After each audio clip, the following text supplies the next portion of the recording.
দরজায় কড়া নাড়ছে বিধানসভা ভোট। আর কয়েকদিনের মধ্যেই প্রচারে নামবেন বিভিন্ন রাজনৈতিক দলের নেতা মন্ত্রীরা। গ্রামোন্নয়ন এবং কৃষকদের পাশে থাকার বার্তা দেওয়া হচ্ছে সর্বত্র। তবে মালদার গাজল এবং চাঁচল ২ নম্বর ব্লকের একাধিক এলাকায় দেখা গেল ভিন্ন ছবি। এই জেলায় বড় অংশই কৃষি নির্ভর, চাষবাসের উপরই জীবন এবং জীবিকা নির্ভরশীল। চাঁচল ২ নম্বর ব্লকের জালালপুর এবং গোয়ালপাড়া এলাকায় দেখা গেল বহু কৃষকের অভিযোগ, কঠোর পরিশ্রমের পরেও মিলছে না পর্যাপ্ত মজুরি। ধান রোপণ থেকে শুরু করে জমির নানা কাজে দৈনিক মজুরি ৩৫০ টাকা। পাশাপাশি সরকারি প্রকল্পের সুবিধা নিয়েও রয়েছে ক্ষোভ। আবাস যোজনার ঘর না পাওয়ার অভিযোগ তুলছেন অনেকেই।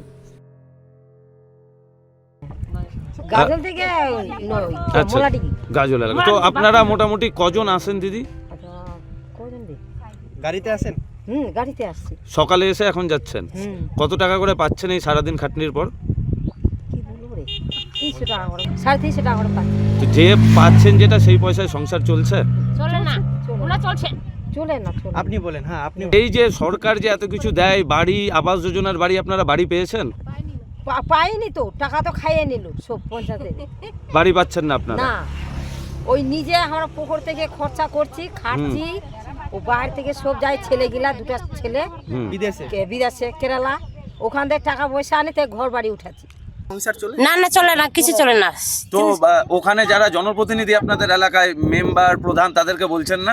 বলছি, কথা শুনে না। কেন, কি বলছে তারা? ও যে আমরা দিতে পারবো না, হবে না, জায়গা নাই। আর এই যে দেখা গেল ভোটের আগে সরকার বাংলার বাড়ির টাকা দিল, যাদের কাঁচা বাড়ি, তো সেই টাকাগুলো গেল কোথায় তাহলে? কেন, যাদের বড় লোক তাদেরকে দিয়েছে, আমাদেরকে কিছু দেয় না। আমি তো কত ভিক্ষা চাইছি, আমাকে দেবেটা, আমার তো কিছু নাই, বাড়িঘর কিছু নাই, আমি পরের বাড়িতে আছি।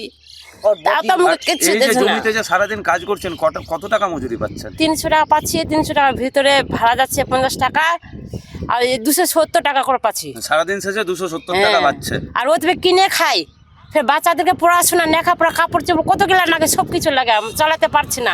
তার জন্য তো আমি চাইতে যাই গ্রামে গ্রামে। অনেক রকম প্রকল্প চালু করেছে, তো আপনারা সেই প্রকল্পের সুবিধা পাচ্ছেন না? না, আমরা পাই না, কিচ্ছু পাচ্ছেন না। না।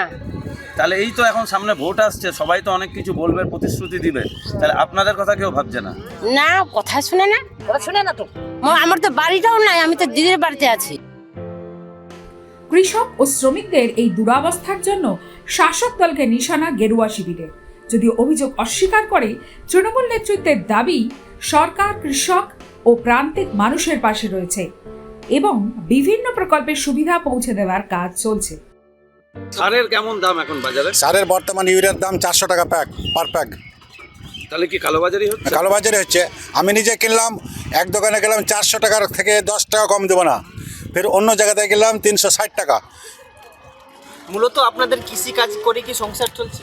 না, কৃষি কাজ করে সংসার চলবে না, আরও কোনো আউটসাইডে ইনকাম করতে হবে, তারপর সংসার চলবে। এই যে সারের যে এত খরচ, আপনারা যে ধান লাগাচ্ছেন, লাভ কতটা হচ্ছে?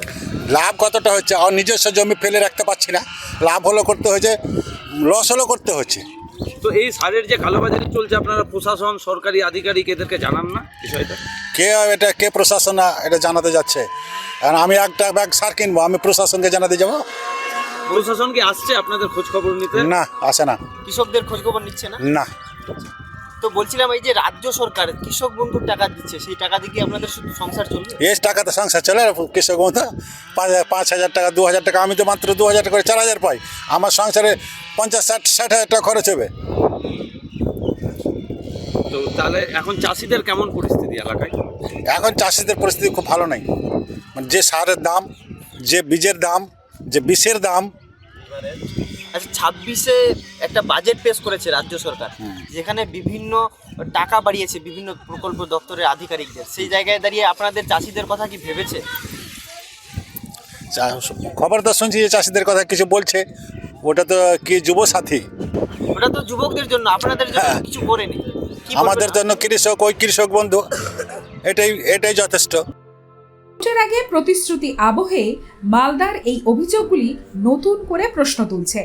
আশ্বাসের বাইরে বাস্তবে কবে পৌঁছবে সরকারি সুবিধা?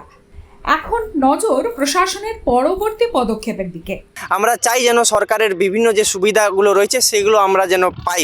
সেই খোঁজ নিতেই আমরা কিন্তু গ্রাউন্ড জিরো থেকেই কিন্তু একদমই এক্সপ্রেস নিউজ চলে এসেছিলাম, সেই খবর জানানোর জন্য কিন্তু আমরা এসেছিলাম। মালদার চাঁচল থেকে সানু ইসলাম, এক্সপ্রেস নিউজ।